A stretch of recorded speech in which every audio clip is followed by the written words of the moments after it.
আসসালামু আলাইকুম, আমি doctor Mohammad Farukul Hasan Tushar, nephrologist, Rangpur medical college and hospital, prime medical college and হসপিটালে নেফ্রোলজির কনসালটেন্ট এবং ডায়ালিসিস সেন্টারের ইনচার্জ হিসেবে কর্মরত আছি। আমার আন্ডারে প্রশিক্ষিত জনবল যেমন ডিউটি ডক্টর বা ইনডোর মেডিকেল অফিসার, প্রশিক্ষিত নার্স এবং টেকনিশিয়ান রয়েছে। পূর্ণাঙ্গ একটি টিম নিয়ে উত্তরবঙ্গে আমরা প্রাইম মেডিকেল কলেজ অ্যান্ড হসপিটালে একটি ডায়ালিসিস সেন্টার চালু করেছি। সার্বক্ষণিক ডিউটি ডক্টর, প্রশিক্ষিত senior staff nurse, dialysis incharge, technician এবং আমি অ্যাভেলেবল থাকবো। ও সর্বক্ষণিক যে কোনো ধরনের সমস্যা ডায়ালিসিস রোগীদের ব্লাড প্রেশার মাপা থেকে শুরু করে প্রয়োজনীয় ফলো আপ দিবে, পালস অক্সিমিটার থেকে শুরু করে অন্যান্য যে কোনো প্রয়োজন হলে ও সেটা দেখাশোনা করবে। বর্তমানে 5টি মেশিন আছে এবং এরপরে আমরা চলে যাব পজিটিভ সেন্টারে, যেখানে আমাদের 2টি মেশিন রয়েছে। এটা আমাদের পজিটিভ সেন্টার।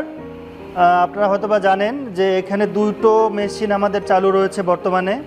উত্তরবঙ্গে যা সর্বোচ্চ, যদি কোনো পেশেন্ট খারাপ হয় বা ভর্তির প্রয়োজন হয় আমরা সরাসরি ভর্তি করতে পারি।